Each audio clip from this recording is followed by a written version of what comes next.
So our first presentation, guys, is gonna be by Jake Fleischer, as he mentioned before.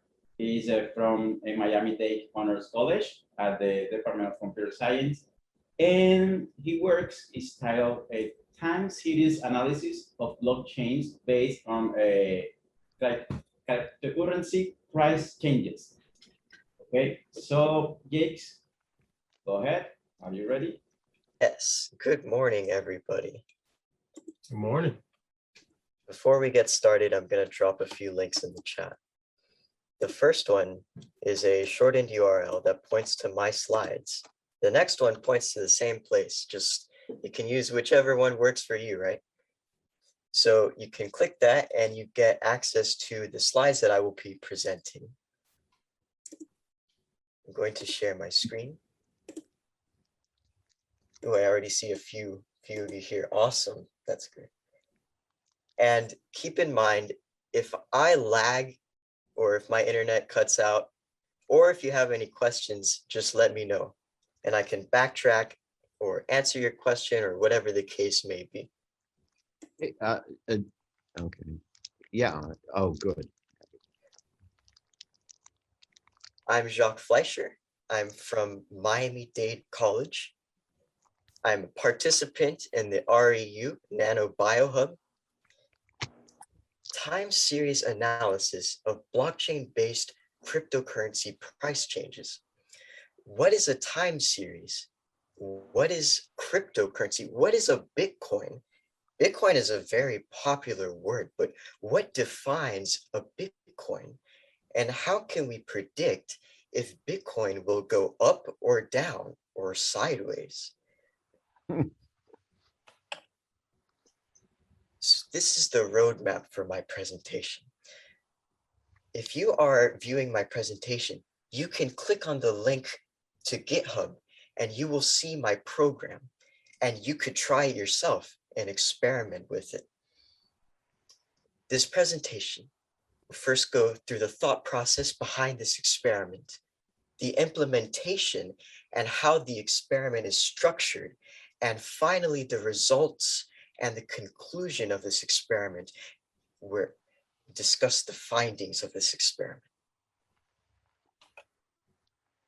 The motivation behind this experiment is to define very vague concepts, very cutting edge concepts that are very abstract, such as a blockchain, which is a decentralized network, and cryptocurrency, which is a digital form of payment, as opposed to traditional forms such as the United States dollar that we all use. And also artificial intelligence, which is an automated program that can classify data, put it into categories, try to predict the data. It manipulates data. And it almost seems like magic. So let's endeavor to learn these concepts. And if this experiment succeeds, there is huge profitability and marketability. Consumers and investors can know the optimal time when to buy and sell cryptocurrency to make as much money as possible. It's very attractive. Let's differentiate the United States dollar and cryptocurrency. In this graphic on the left is the hierarchy of how transactions work with dollars. It is centralized. At the center is a clearinghouse, a bank, institutions. They are the ones who process these transactions. On the other hand, you have cryptocurrency, a decentralized network. Everyone who holds this cryptocurrency is a participant and everybody verifies transactions. Nobody can come up and say, I have 1 million Bitcoin with no proof or evidence whatsoever. These things need to be verified. Everyone confirms every transaction, and that is the beauty behind the blockchain. And you have examples of cryptocurrency such as Bitcoin and EOS. So what is a time series? Here you can see an example of a time series. Time, data points over time. It is chronological. When you deal with stocks and their prices, it is a time series. You can see the price of EOS ever since the day it came out on the market in 2017. You can see how the price has changed. It peaked at $20 in 2018, but ever since that point, it never rose to that point. And it is extremely volatile. Look at that volatility. It jumps, it leaps, it soars, and it crashes and burns in a matter of a few days. And if we can predict these prices, it will be a boon to investors because it's so unpredictable. So this is extremely volatile, and it's not just EOS, it's also Bitcoin and other cryptocurrency. The architecture behind this program, the first phase downloads the data from Yahoo Finance using a Python module called YFinance. So it downloads the data of these cryptocurrency. And the second phase isolates the close column. The close is the price that the cryptocurrency has at the end of the day. We must isolate this because we are trying to predict the close price, not the open, only the close. The third phase, we train the long short-term memory model. We input the data into the LSTM, and then it outputs the prediction. The fourth phase is you plot the line graph of the prediction and see how it matches up to the actual values to see whether or not it's accurate.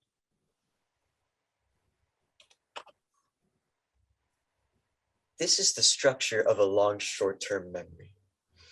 It is a neural network. It's called a recurrent neural network because it has a memory capacity. It remembers patterns. You can enter a data set into the LSTM and it analyzes the patterns in the data. And it uses this knowledge to try to predict future values. And when you are training an LSTM, it goes through a certain predefined number of epochs. And an epoch is a phase of training. Through each epoch, the data is input and output to try to mold it as close as it can to the actual values. So epochs, you train it.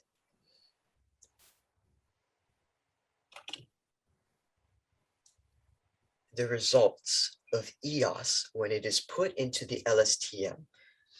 The green in the line graph is the historical data.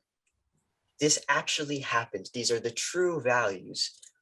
In the LSTM, it is hidden the 200 days from the latest date because that is what the LSTM is trying to predict.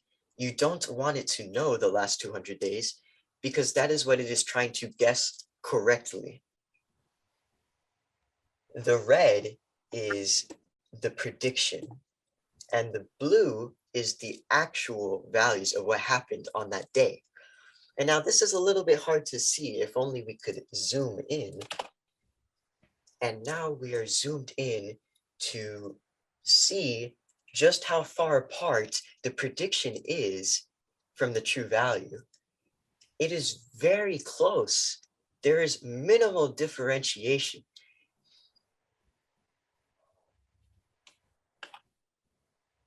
The mean squared error, which is just how far apart the prediction is from the actual value, is $0.50.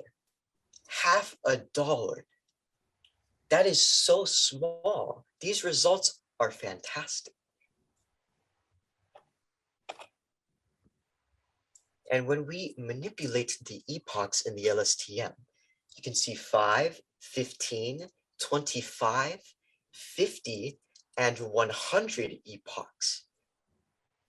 The more epochs, the closer that the prediction gets to the actual values, the sharper, the less error there is. the more epochs, the better.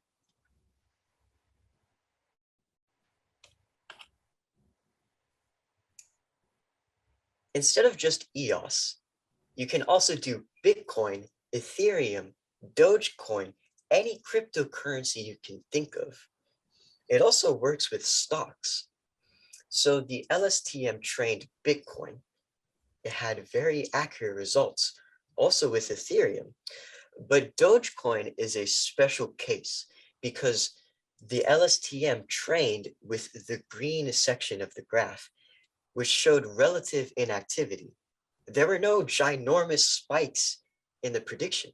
So when the time came for it to predict the high spikes, it wasn't as close because it had no point of reference. So that is a special case. So from these results, they're fantastic. This is a smashing success. They are so accurate and the error is so small that we can quit researching and go make millions in the stock market and crypto, right? No. Why? Well, one, researching is very fun and very helpful to everybody, so you should never quit that. And two, there's no way for the LSTM to predict future values. Why is this? There is no way to predict the future stock prices. In this graphic, you can see an example of random walk theory. Each color is made to go in a completely random direction. It can go up, left, right, down. It can go backwards. So they go in all sorts of different manners and ways. And this very randomness is how stocks and cryptocurrency work. The LSTM assumes that these values have an effect on each other. That is the memory capacity part. But when it comes to stocks, they are completely random. And this contradicts the very nature of LSTMs. So this model cannot be used to predict cryptocurrency or stocks. But for future research,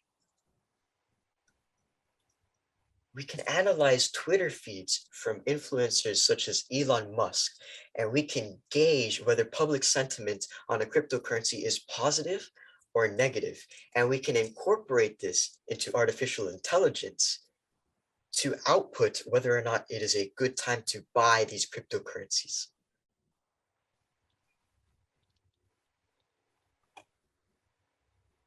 The takeaways from the Reu experience. There are so many different ways to implement artificial intelligence. There's so many different neural networks that can be employed into whatever experiment or project one would like to accomplish, such as convolutional, recursive, artificial. There's very special cases on which to use these specialized hierarchies. And this Reu also demonstrates and teaches how to use IDEs, GitHub, and they're very beneficial to anyone who's looking to go into the computing field. And in this graphic, the public perception of artificial intelligence is that there is a sentient being like a robot. But in actuality, when it comes down to breaking the structure, it is very easy to understand. It's not a sentient being. It's predefined functions and mathematical functions that are being used to manipulate data. So there's a big thanks to the instructors that helped to make this possible, such as Dr. Jan Jairo Bada Bautista of Florida A&M University, Dr. Carlos Teran of FAMU as well, Dr. Gregor von Leszewski of Indiana University, and the Miami-Dade College School of Science. Thank you for your time. Thank you so much. Are there any questions? Thank you, Jakes.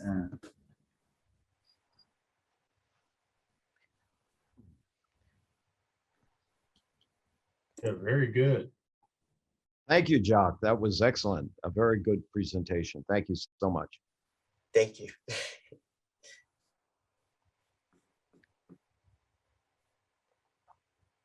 Have you invested in cryptocurrency? No, but I'm very tempted to. Yeah, it's still a little volatile right now. I'm not sure. Yeah, it is very cutting edge, and Yeah. there is always the sentiment of missing out on something. Yeah, So you want to get in on it you as gotta catch early it as at the right possible. time. Yeah, yeah. So All right. your architecture, I mean, I think you mentioned that. It's not just for cryptocurrencies, it's for stocks in general. And I like the comment about Twitter feeds, because now you're looking at another very interesting aspect here of behavior.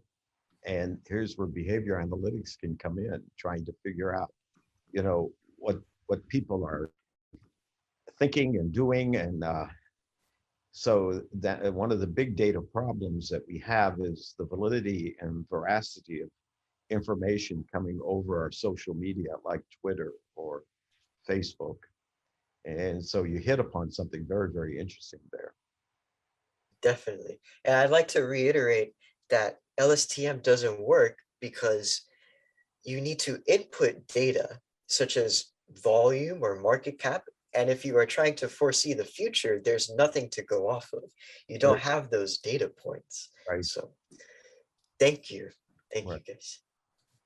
Okay. You- Who's next?